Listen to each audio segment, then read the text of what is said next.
El gran éxito del crimen organizado es que ha logrado reemplazar al Estado en ciertos territorios, localidades, regiones o incluso en grandes fracciones de países. Cuando la oferta del crimen organizado es mucho más atractiva que la que puede dar el mismo Estado en proveer servicios, protección o incluso en generar ingresos por medio de la oportunidad del trabajo, hace que la competencia sea bastante desigual. Lo que estamos viendo en América Latina es que el crimen organizado no solamente está creciendo, sino que se está fragmentando y se está diversificando. Es bastante complejo que sigamos con las mismas soluciones de antiguas que han implicado que solamente para abordar el crimen organizado o la criminalidad organizada en su contexto general, que incluye por supuesto el narcotráfico o otro tipo de mercados y economías ilícitas, se haga por la fuerza o incluso como se ha hecho de manera tan errada en algunos países con la militarización. No podemos desestimar que para entender el crimen organizado y para abordarlo, además tenemos que abordar la desigualdad social, porque la alternativa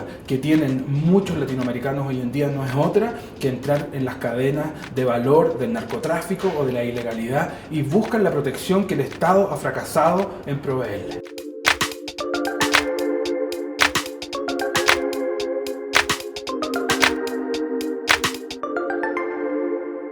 No cabe la menor duda que toda reflexión que podamos hacer respecto a la forma que enfrentamos la seguridad, la forma que estudiamos la seguridad, pero por sobre todo la manera en que aplicamos las políticas públicas que se enfocan en que en esta región las personas puedan vivir más seguras, vale la pena. Y en el marco de esa necesidad de reflexionar es que los conceptos de inclusión, para partir, tienen además que ver con el desafío de que tenemos que reintegrar una serie de disciplinas, de miradas, pero también de perspectivas que nos ayuden a que el debate actual sobre la seguridad, pero por sobre todo el debate de cómo los latinoamericanos en particular pueden vivir vidas más seguras y libres de amenaza, tiene que incluir a las diferentes demandas sociales, a la diversidad, pero por sobre todo la desproporcionalidad con los que algunos sufren la inseguridad de mayor manera que otros. El concepto central para abordar la inseguridad en América Latina es la desigualdad, pero además la proporción del despliegue policial, los recursos de seguridad no están proporcionalmente distribuidos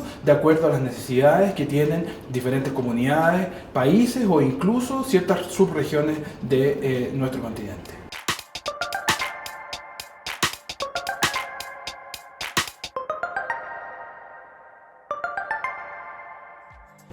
Para analizar el contexto político del debate de seguridad tenemos que al menos abordar tres elementos. Lo primero es que muchos gobiernos o líderes que se han autodenominado como progresistas o se han autodenominado como izquierda, cuando llegan al poder aplican políticas que son propias de los sectores más conservadores. El mejor ejemplo lo estamos viendo hoy en día en México. Se ha militarizado la seguridad, pero también hay una serie de medidas y políticas que, si bien no tienen ningún sustento en la evidencia, se parecen más a lo que podría haber propuesto Bolsonaro antes de llegar al poder. Lo segundo es que cuando hablamos de política nos obliga también a abordar las diferentes aristas sociopolíticas que conllevan la comprensión de la sociedad. No es posible que sigamos hablando de seguridad solamente basándonos en reacciones de control, en la labor policial, ni en la efectividad para controlar o subyugar a ciertos sectores de la sociedad. Esto ha llevado a que en muchos países las mismas policías se hayan transformado en fronteras de control social, donde se esquina el delito, se esquinan los más pobres, se persiguen e investigan a los más pobres, llevándolos a la cárcel para que